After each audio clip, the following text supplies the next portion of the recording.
कुछ लोग संतों की निंदा करते रहते हैं। बोलो हाँ, जैसे हमारे देश में मूवियां बनती हैं, आश्रम जैसी मूवियां, वो मूवियां संतों को टारगेट करके बनाई जाती हैं। आज तक कोई भी मूवी मौलाना और पादरी के खिलाफ एक भी नहीं बनी, सनातन धर्म के संतों के खिलाफ बनी है, क्योंकि टारगेट केवल संत है, सनातन। हाँ या ना? कोई भी मौलाना या पादरी के खिलाफ कहां कोई मूवी है। अब क्या हुआ, आश्रम जैसी मूवियां देखने के बाद तुम्हारे बच्चों के अंदर संतों के प्रति नफरत पैदा हो जाएगी। फिर तुम्हारे बेटे संतों से क्या करने लग जाएंगे? नफरत। और संतों से नफरत हुई तो वो संतों से दूरियां बना लेंगे और बॉलीवुड से हो जाएंगे करीबी। तो बॉलीवुड से जैसे ही करीबी हुए तुम्हारे बच्चे, तो बॉलीवुड तुरंत तुम्हारे बच्चों को शराब बेचना शुरू कर देगा कि मुझे पीने का शौक नहीं, पीता हूं गम भुलाने को। तुरंत तुम्हारे बच्चों को जंगली रमी डाउनलोड करवा देगा। जितने सुपरस्टार हैं आज बॉलीवुड के, जितने भी एक्टर हैं, इन लोगों का काम क्या है? जुए का प्रचार करना, शराब का प्रचार करना, सट्टे का प्रचार करना, अंडे का प्रचार करना, गुटके का दाने दाने में केसर का दम। संतों से नफरत करा के देखो जरा, समझना कि कितने चतुराई से बॉलीवुड खेल रहा है। सनातन धर्म को किस तरह से बदनाम किया जाता है तुम तो समझ भी नहीं पाते। क्या हो गया तुम्हें पता ही नहीं लगा, गेम पूरा हो गया। तुम्हारे बच्चे घर बैठे बैठे संतों से नफरत करने लग गए। बॉलीवुड चाहता है कि आज के युवा संतों से नफरत करने लग जाएं। क्यों? क्योंकि संतों से नफरत करने वाला ही जो संतों के पास बैठेगा, जो संतों के पास होगा, भला वो शराब क्यों पिएगा, वो जुआ क्यों खेलेगा? वो तो अच्छे आचरण करेगा ना, सही चलेगा। और अच्छे आचरण करेगा तो बॉलीवुड के एक्टर जो शराब का प्रचार करते हैं, पर शराब पिएगा कौन? शराब के ठेके तो बंद हो जाएंगे। तो शराब को बेचना है, इसलिए भारत में जितनी मूवियां बनती हैं, अधिकांश मूवियों में शराब पीने के सीन होते हैं। क्या ये शराब का शराब को प्रमोशन नहीं कर रहे हैं, प्रमोट नहीं कर रहे हैं? क्या ये शराब का इनडायरेक्ट मूवियों के द्वारा प्रचार नहीं कर रहे हैं? गाने बने साहब, मुझे पीने का शौक नहीं, पीता हूं गम भुलाने को, जीना अगर जरूरी है तो पीना बहुत जरूरी है, माना जी कसूर हुआ, मैं नशे में चूर हुआ, मुझको होश में ना लाना। ये सब गाने हैं। आपको भले हंसी आ रही है, लेकिन बहुत तरीके से बॉलीवुड ने सनातन धर्म को बिगाड़ने की पूरी कोशिश की और वो सफल भी रहा। कुछ परसेंट तो बॉलीवुड सफल भी हो गया। अब तुम्हारे बच्चे संतों से प्रेम कहां कर रहे हैं? सारे साधु संतों को ढोंगी पाखंडी कह रहे हैं, साधु संतों को ढोंगी कहा जा रहा है, जबकि साधु कर क्या रहे हैं? तुम्हारे घर में चोरी कर रहे हैं क्या? आज पूरी दुनिया में साधु लोग, संत लोग भगवान के नाम का, धर्म का, सनातन का बेचारे प्रचार ही तो कर रहे हैं। साधु ना होए तो गौ सेवा ना होए। आज भीख मांग मांग के तुम गृहस्थों के घर कितनी गाय हैं बताओ जरा, बोलो। तुम्हारे घर में केवल गाय की फोटो है और वृंदावन में साधु संतों के घर में, आश्रमों में एक एक लाख गौ माता हैं। कुछ कुछ स्थानों पर संतों ने बचा रखा। किसी गौशाला में 10,000 गाय, किसी गौरी गोपाल गौशाला में 500 गौवंश है, 100 नंदी, 100-125 नंदी और बाकी 400 गाय। ये दास सेवा करता है गाय की। तुम गृहस्थ हो, ये काम तुम्हारा था, गाय की सेवा करना, गाय की रक्षा करना।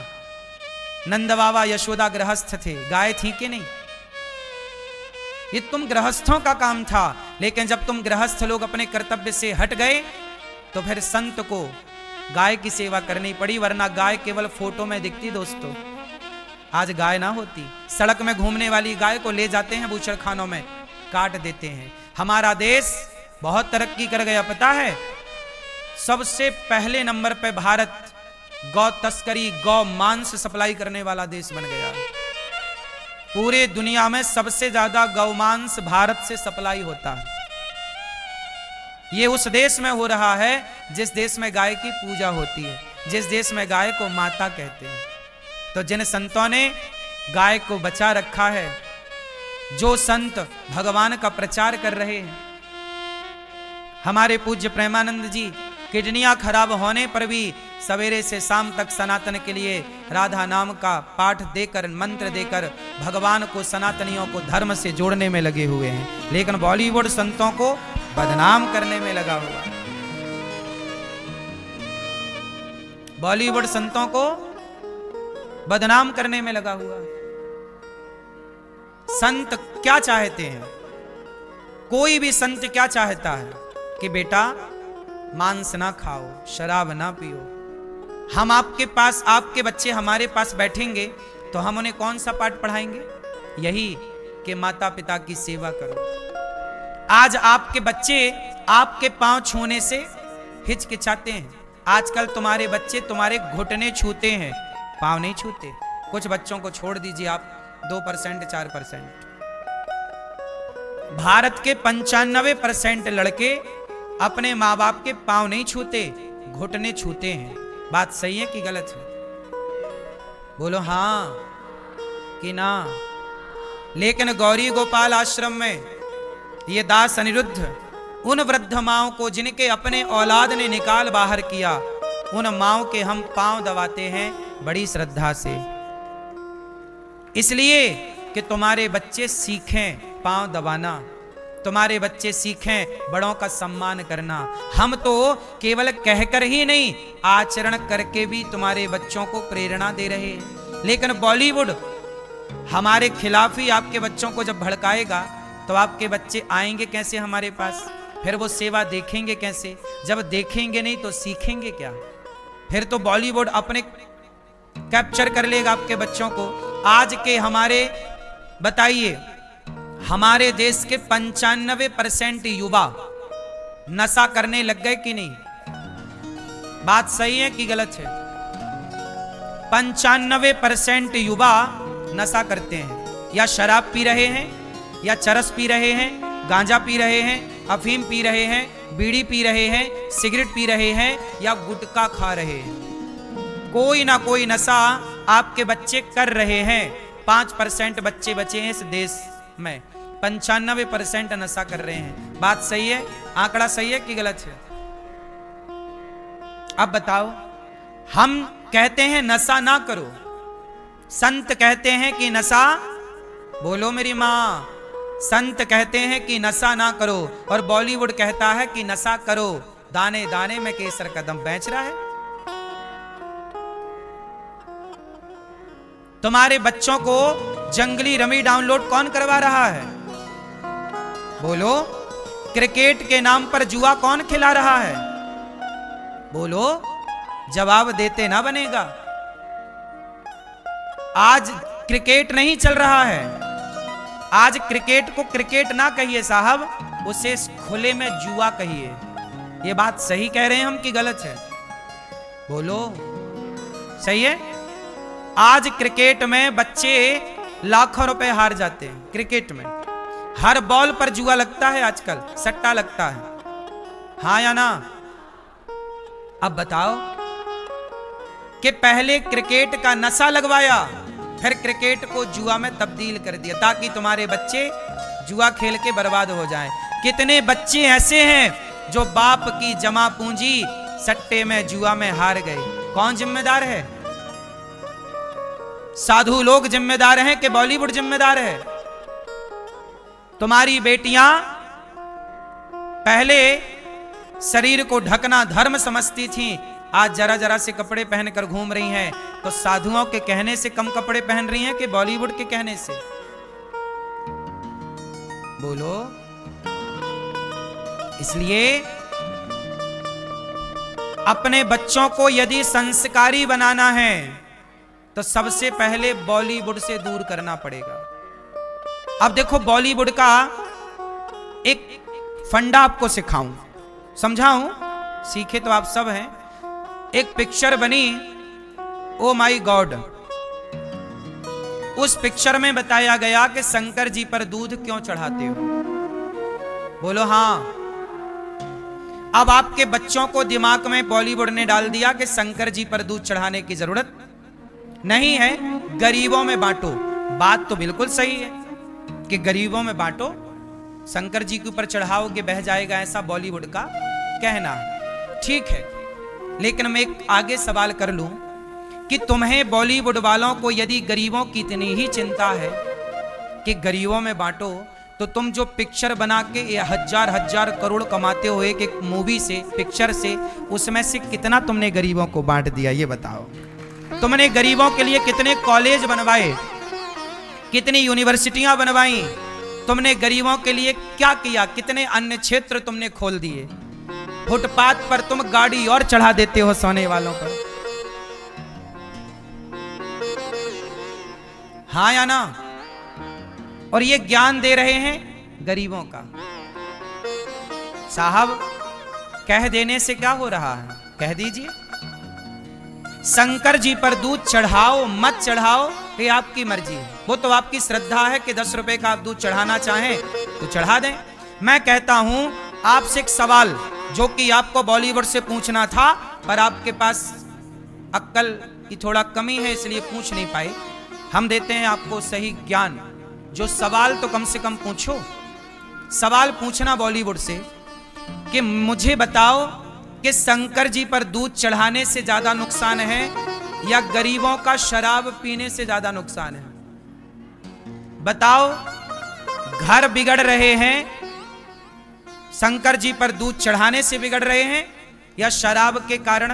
एक स्त्री विधवा हो गई, पति शराब पी के मर गया, बच्चे अनाथ हो गए, बाप कमा नहीं रहा, सारा पी करके पड़ा है, बच्चे अनाथ है, मां परेशान, पत्नी परेशान। बताओ शराब ज्यादा नुकसान कर रही है समाज को या दूध ज्यादा हानि पहुंचा रहा शंकर जी पर चढ़ाया गया? उत्तर दो। यह सवाल आपको बॉलीवुड से पूछना था कि भाई साहब तुम शराब को तो प्रमोट कर रहे हो, अरे शंकर जी पर दूध चढ़ाने वाला, जब काशी विश्वनाथ आप जाओगे तो वहां पर बहुत सारे लोग दूध लिए खड़े रहते हैं। आप कितने का दूध खरीदते हो मंदिर में चढ़ाने के लिए? 5 रुपए का, 10 रुपए का, ज्यादा से ज्यादा 20 रुपए का। बोलो हाँ। और वो शुद्ध दूध नहीं होता, सफेद पानी होता। 1 लीटर दूध में 5 लीटर पानी मिला के शंकर जी पर यही दूध चढ़ता। बोलो हाँ। और वो दूध बेचने वाले, उनका रोजी रोटी चल जाती है। तो शंकर जी पर दूध चढ़ाना हमारी भारतीय परंपरा रही है, और शंकर जी पर दूध क्यों चढ़ाया जाता उसका साइंस भी है। हमारे जितने भी शिवालय हैं वो सारे शिवालय नदियों के किनारे हैं या तालाब के किनारे हैं। महाकालेश्वर कहां है? बोलो कौन सी नदी है? क्षिप्रा। विश्वनाथ जी कहां हैं? काशी में क्या है? गंगा। हर शिवालय नदी के किनारे है। पहले के जमाने में जो दूध चढ़ाया जाता था वो नदियों में जाता था, नाले में नहीं जा। नाला तो तुमने बना दिए नदियों को, और तुम कह रहे हो कि नाले पे जा रहा है। नाला बनाया किसने? नाला आज के 100 साल पहले क्या इस देश में एक भी नाला था? बोलो, उत्तर दो। क्या 100 साल पहले जब नाला नहीं था तब क्या शिवालय नहीं थे? लेकिन तुम्हें यह बात बॉलीवुड नहीं बताएगा। शिवालय तो तब भी थे जब नदियां नदियां थीं। आज के विकास के नाम पर तुमने नदियों को क्या बना दिया? नाला। और शंकर जी शिवालय जो हैं वो नदियों के किनारे हैं। जब शंकर जी पर कोई दूध चढ़ाता तो दूध जाता नदियों में, और नदियों में रहती हैं मछलियां, और वो मछलियां दूध का भोग लगाती हैं, मछलियां दूध पीती हैं। तो हमारे जो पुरखे थे, हमारे बाप दादे, उन्होंने सोचा कि तालाब की मछली को, नदी की मछलियों को भी इसी बहाने दूध मिल जाएगा। भाई पहले के जमाने में क्या था साहब, सुनो, दूध होता था ज्यादा। घर में 20-20 गाय होती थी, वो सबके घर होती थी। पहले घर घर गांव गांव दूध की नदियां बहती थी। मैं 100 साल 50 साल पुरानी बात कर रहा हूं बस। बोलो हाँ। और भारत की एक परंपरा थी कि भारत में घर घर गाय थी। बताओ, आप जितने लोग यहां बैठे हैं, तुम्हारी 2 पीढ़ी 3 पीढ़ी पहले तक घर में 10-10 20-20 नंग गाय रही होंगी। मैं गारंटी लेता हूं इस बात की। आप कितने लोगों ने देखा है अपने पुरखों के घर में गायों को? 10 नंग 20 नंग 50-50 नंग गाय, हाँ या ना? सही है, हम गलत कह रहे हैं? अब बताओ, पहले के जमाने में दूध ज्यादा होता था सबके घर में, और इतना ज्यादा होता था कि कहावत हुई कि भारत में तो दूध की नदियां बहती हैं। बोलो हाँ। सुनो, एक और हमारे देश में बात थी, हमारे यहां दूध कभी बेचा नहीं जाता था। बोलो हाँ। दूध केवल ग्वाला बेच सकता था, ब्राह्मण क्षत्रिय कभी दूध नहीं बेच सकता था। ब्राह्मण को दूध बेचने का अधिकार नहीं है, पाप है। घी बेचने का अधिकार नहीं है, पाप है। तो जब ब्राह्मण के क्षत्रिय के घर में दूध होता, इतना होता कि पिए ना पिबता, तो फिर लोगों ने कहा यार करें क्या? बोले फेंकेंगे तो पाप लगेगा, गोरस है। तो चलो शंकर जी को नहवाते हैं, दूध से पुण्य भी मिल जाएगा और दूध मछलियां भी पी लेंगी। इसलिए शंकर जी पर दूध चढ़ाने की तब परंपरा थी। कब परंपरा? ये शंकर जी पर दूध चढ़ाने की परंपरा आज की है कि लाखों साल पुरानी है? बोलो। तो आज के 100 साल पहले झांक कर देखो तो सही कि भारत था कैसा। हमारे यहां कोई दूध की कमी थी क्या? अब कमी है। तो अब लोग कह रहे हैं कि गरीबों में बांट दो। ठीक है भैया, बांट दो। गौरी गोपाल में तो अखंड रसोई चल रही है, बट ही रहा गरीबों में, सब में। इन बॉलीवुड वालों से पूछो कि भैया तुमने कितना बांटा? तुम्हारे अन्य क्षेत्र दिखाओ, कहां चला रहे हो? केवल डींगे मार रहे हैं, बातें कर रहे हैं। अब आते हैं दूसरी बात पर। बताओ, तुम्हारे बच्चों को कंफ्यूज कर दिया कि नहीं बॉलीवुड ने? अब तुम्हारे बच्चे शंकर जी के मंदिर नहीं जाते, दूध चढ़ाने से कहते हैं ऐसा नहीं ऐसा। अरे भाई, दूध भी चढ़ाओ और गरीबों की सेवा भी करो, दीन दुखियों की सेवा भी करो, बुराई क्या है? अच्छा ये बताओ, शराब बुरी है कि दूध बुरा है? बोलो मेरी मां, कौन बुरा है? तो आज तक बॉलीवुड ने कोई ऐसी मूवी बनाई जिसमें यह कहा गया हो कि भाई शराब ना पियो, शंकर जी पर दूध ना चढ़ाओ, इसकी मूवी बनी, पर शराब ना पियो इसके कोई मूवी बनी नहीं। शराब तो बेच रहे हैं। कुल मिलाकर शंकर जी पर दूध क्यों? टारगेट सनातन धर्म। एक और बात बताऊं आपको, कल मेरे पास एक बच्चा आया, उसके पिताजी लेकर आए, बिहारी जी का दर्शन करके वो लौटा, तो उसके ना जूते चप्पल चोरी हो गए। अब वो लड़का मेरे पास आया, बोले महाराज जी देखो हम दर्शन करने आए, हमारे जूते चप्पल चोरी हो गए। अब देखो ना, आजकल आस्था बनाने में कितना टाइम लग रहा है। लोगों के भीतर श्रद्धा जगाने में बड़ा टाइम लगता है, लेकिन श्रद्धा खत्म होने में बिल्कुल भी टाइम नहीं लगता।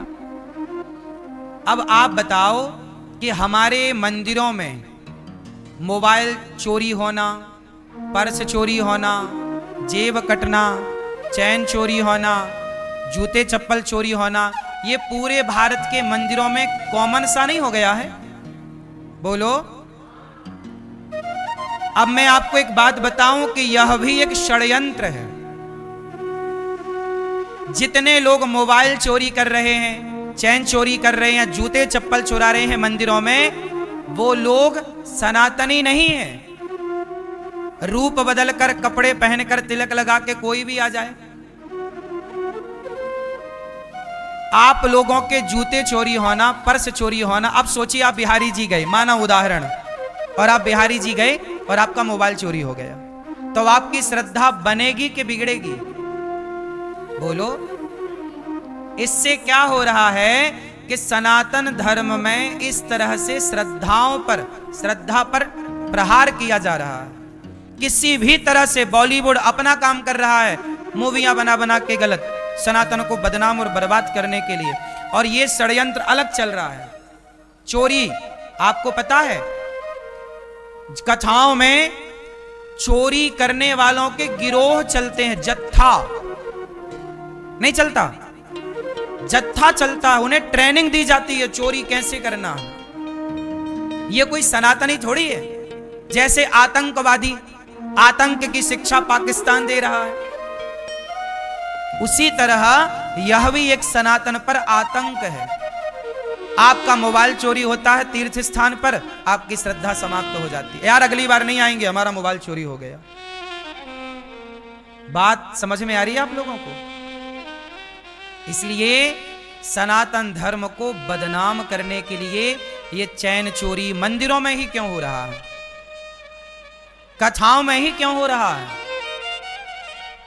अब इस भीड़ में कौन बैठा है कि आप और हम कैसे जाने? कितने सनातनी हैं, और सनातनी बन के कोई यहां चोर भी बैठा हो तो हम कैसे जान पाएंगे? तुम्हारा मोबाइल चोरी कर ले, चैन चोरी कर ले, तुम तो कहोगे ना कि वृंदावन गए थे यार, हमारा तो मंगलसूत्र चोरी हो गया, अब नहीं जाएंगे। हमारा तो मोबाइल चोरी हो गया, अब नहीं जाएंगे। हमारी तो चप्पल चोरी हो गई, अब नहीं जाएंगे। श्रद्धा बनाने में सालों लगते हैं और बिगाड़ने में चुटकियों में बिगड़ जाए। समझो, जैसे आतंकवादी पाकिस्तान के लोग तैयार करके भेजते हैं, ऐसे ही हमारे देश में सनातन धर्म को बदनाम करने के लिए बॉलीवुड और बहुत सारे चोरों के गिरोह ये ठेका लेते हैं कि चोरी करना है। पुलिस भी पकड़े तो कितना पकड़े, कहां कहां तक इतनी भीड़ में पुलिस कहां कहां ध्यान दे। सब चीजें हमें और आपको भी तो समझनी है। अब लोग मंदिरों में एक दिन में कम से कम 1000 लोगों के साथ चोरी होती है। एक दिन में 1000 लोगों की चोरी होती है कम से कम। किसी के पर्स चोरी हो गया, किसी के चप्पल चोरी हो गई, किसी के पॉकेट जेब कट गया, किसी का पर्स से पैसे निकल गए। अब बताइए, एक दिन में यदि 1000 लोगों के साथ चोरी हुई तो 1000 लोगों में कम से कम 800 लोगों की आस्था तो खत्म हो जाएगी ना। वो तो सवाल करेंगे, बिहारी जी के दर्शन करने गए तो थे, क्या हुआ? बदनाम कौन हो रहा? सनातन धर्म। बदनाम कौन हो रहा है? मंदिर। कर कौन रहा है? कोई दूसरा। ये षड्यंत्र है।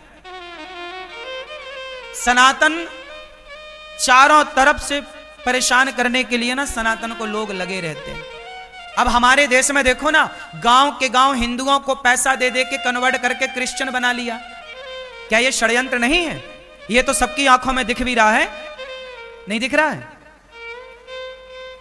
हमारे हिंदुओं को पैसा दे दे के कन्वर्ट करा के क्रिश्चियन बना लिया कि नहीं? जहां मंदिर होते थे वहां मस्जिदें और चर्च हो गई। बोलो हां। क्या ये सनातन पर प्रहार नहीं है? लेकिन तुम्हें तो सुपर डुपर स्टार उन गुटखा बेचने वाले बॉलीवुड को ही मानना है। साधुओं को तुम कहते हो अरे ये तो बेवकूफ बना रहे हैं, साधुओं को तुम पाखंडी कह देते हो, साधुओं को तुम जो मन में आया वो शब्दावली प्रयोग कर लेते हो। लेकिन जो खुलेआम गुटखा शराब बेच रहे हैं, जो खुलेआम गलत परोस रहे हैं देश में बच्चों को, उन्हें आप सुपर डुपर स्टार बनाए बिठाए हैं। और जो साधु संत सनातन की सेवा में वर्षों से लगे हैं, उन संतों को आप पाखंडी कह रहे हैं। कैसा न्याय है आप लोगों का? क्यों नहीं समझते चीजों को गंभीरता से और बारीकी से? तुम्हें ऊपर ऊपर का दिखता है, तुम गहराइयों में तो जाओ। एक बात, एक विचार तो करो, कैसा क्यों? सनातनी हम हिंदू कैसे हैं? हम चींटी को भी आटा डालते हैं, मछली को भी आटा, सांप को भी दूध पिलाते हैं। हम किसी का क्या बिगाड़ेंगे साहब? हम सनातनी कभी किसी को मारते नहीं हैं, कभी किसी को परेशान नहीं करते। लेकिन अब कुछ लोग, अब देखो ना, रोहिंग्या हमारे देश में घुस आए। रोहिंग्या कितना नुकसान कर, कहते हैं ये रोहिंग्या लोग आदमी को पका के खा जाते हैं, आदमी का मांस खाते हैं रोहिंग्या। अब बताओ, अभी तक तो मुर्गा खाते थे लोग, बकरा खाते थे, अब आदमी खाने लग गए। क्या बड़ी बात है? कितना भयानक है ना ये सब। इसलिए सरकार को भी जागरूक होना चाहिए और मूवियों को आप भी बायकॉट करो। कि हम ऐसी मूवियां नहीं देखेंगे जो हमारे सनातन धर्म पर प्रश्न चिन्ह लगाए। तुम क्या प्रश्न चिन्ह लगाओगे मूर्खो? तुम्हारे पास अक्ल कितनी है? 4 लाइन पढ़ लेने से कोई ज्ञानी नहीं हो जाता। सनातन धर्म को जानने के लिए, सनातन धर्म को समझने के लिए बहुत अध्ययन की जरूरत है, बहुत गहराई की जरूरत है। यूं हवा में ना समझ में आएगा तुम्हें सनातन। सनातन धर्म श्रेष्ठ है, ऐसे ही थोड़ी श्रेष्ठ है। 700 साल गुलाम रहा, फिर भी सनातन जस के तस खड़ा है। कोई तो बात होगी, वरना कोई इतने साल गुलाम रहे तो पूरा कन्वर्ट हो जाता। कितने देश गुलामी के बाद खत्म हो गया उनका अस्तित्व, लेकिन हमारा अस्तित्व यदि जीवित है तो कोई बल तो होगा, कोई शक्ति तो है। बस हम सनातनियों को बस अपने धर्म का प्रचार करना चाहिए। आजकल के बच्चे, मुसलमान कभी कुरान को जलाता नहीं है, कुरान का सम्मान करता है मुसलमान। ईसाई कभी बाइबल को जलाता नहीं है, बाइबल का सम्मान करता है ईसाई। लेकिन तमाम हिंदू लोग रामायण जलाते फिरते हैं, गीता जलाते फिरते हैं। नालायक पढ़ते भी हैं कि केवल जलाते हैं? इन्हें पढ़ना आता है? गीता हमारे भगवान कृष्ण की वाणी है। तुमने पढ़ा है गीता? जानते हो गीता को? बहुत लोग हमारे नेताओं, अभी कुछ समय पहले आपने देखा होगा नेता लोग, कुछ नेता लोग रामचरितमानस जला रहे हैं। इन नेताओं से पूछो, नालायक तुमने पढ़ा है रामचरितमानस? तुम्हारे बाप दादों ने पढ़ी है? अर्थ जानते हो? अर्थ का अनर्थ करेंगे और जलाएंगे। ये देखो, आज तक किसी मुसलमान ने जलाया हो अपने ग्रंथ को तो बताओ। हिंदुओं को आज हिंदू पता नहीं कैसा हो गया है अपने धर्म से।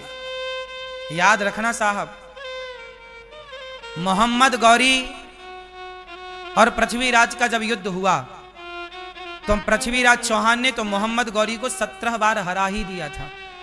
16 बार बोलो हाँ। मोहम्मद गौरी को पृथ्वीराज ने कितनी बार हरा दिया? लगभग 16 बार। भगाया, चल नालायक भाग यहां से। लेकिन बाद में क्या हुआ? पृथ्वीराज चौहान के सगे ससुर, पृथ्वीराज चौहान जी की पत्नी का नाम है संयोक्ता, संयोक्ता के पिता जयचंद, पृथ्वीराज के सगे ससुर ने मोहम्मद गौरी से हाथ मिला लिया। अब मोहम्मद गौरी की सेना हो गई डबल, ताकत हो गई ज्यादा। सोते हुए पृथ्वीराज को पकड़ लिया। युद्ध करते समय नहीं पकड़ा, छल से। हम सो रहे हैं और आप हमें मार दो तलवार से, तो इसमें हमारा क्या दोष है?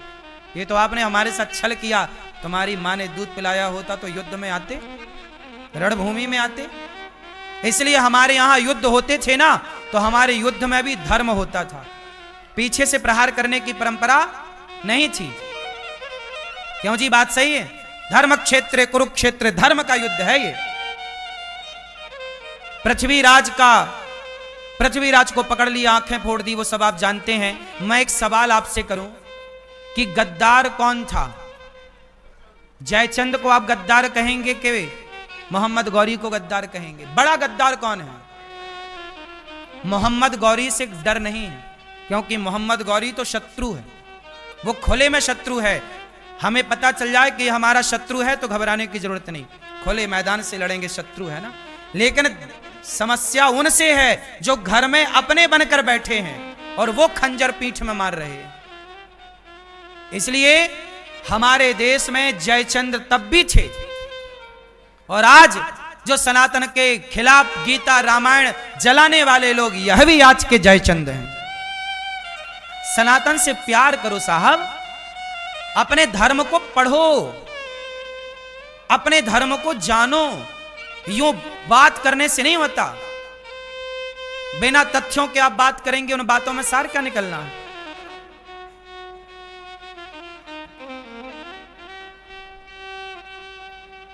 बड़ी बातें हैं साहब। बॉलीवुड ने सनातन को बहुत क्षति पहुंचाई। अंग्रेजों ने 200 साल में और मुगलों ने 500 साल में जितनी क्षति भारत को पहुंचाई, उससे ज्यादा 70-80 सालों में बॉलीवुड ने भारत देश को, सनातन को क्षति पहुंचा दी। आप इस बात से सहमत हैं या नहीं? कितने लोग इस बात से सहमत हैं कि बॉलीवुड ने सनातन को बहुत क्षति पहुंचाई है। आपने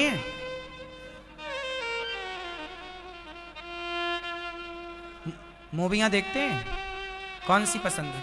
मुन्नी बदनाम हुई है, शीला की जवानी, फिर ताकते रहते तुझको हैं। जो मूवियां अच्छी हैं, कश्मीर फाइल्स और छावा इत्यादि, पृथ्वीराज चौहान भी एक मूवी है। जो इतिहास को बताए वो ना मूवी है। जो तुम्हारे बच्चों को अश्लील बनाए वो मूवी क्या है? जो तुम्हारे भीतर सनातन के खिलाफ जहर घोल दे वो काय की मूवी है? इसलिए आपके हमने बात शुरू की थी कि आंखों से भी पाप होता है, कानों से भी पाप, इसलिए कानों से गलत ना सुनो। हरि हर निंदा सुनहि जे काना, जो हरि की। अब देखो शंकर जी पर दूध क्यों चढ़ाओ? ये शंकर जी की निंदा हो गई कि नहीं? क्यों ना चढ़ा? भैया हमारी आस्था है। बोलो हाँ। क्या मुसलमान चादर चढ़ाना छोड़ दिया?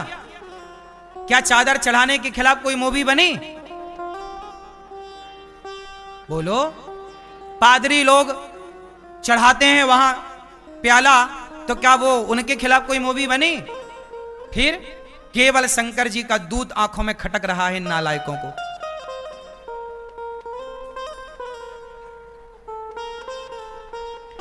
एक बात समझो, आप शंकर जी के मंदिर नहीं जा रहे हैं, मैं दूध नहीं चढ़ाऊंगा, क्या यह शंकर जी का अपमान नहीं है? बोलो। जबकि क्या लिखा? हरि हर निंदा सुनहि जे काना। हरि और हर की निंदा सुनना भी पाप है। तो बॉलीवुड खुलेआम भगवान की निंदा की मूवियां बना रही हैं और आप देख रहे हैं, तो ये सुनने से पाप नहीं लगता होगा? इसलिए भगवान की निंदा ना करो ना सुनो। भगवान के संदर्भ में कोई प्रश्न है, तुम्हें कोई बात समझ में नहीं आती तो पूछो, बताया जाएगा। सनातन धर्म इतना विशाल है, 4 वेद हैं, 18 पुराण हैं, दर्शन है, उपनिषद है, इतना ज्ञान है हमारे सनातन में। तुम्हें कोई बात समझ में नहीं आती तो पूछ लो। हम रोज प्रश्नोत्तरी करते हैं इसलिए कि भाई आपको कोई समझ में ना आए बात पूछ लो। पर सनातन बहुत बड़ी चीज है साहब, तुम्हें नहीं पता।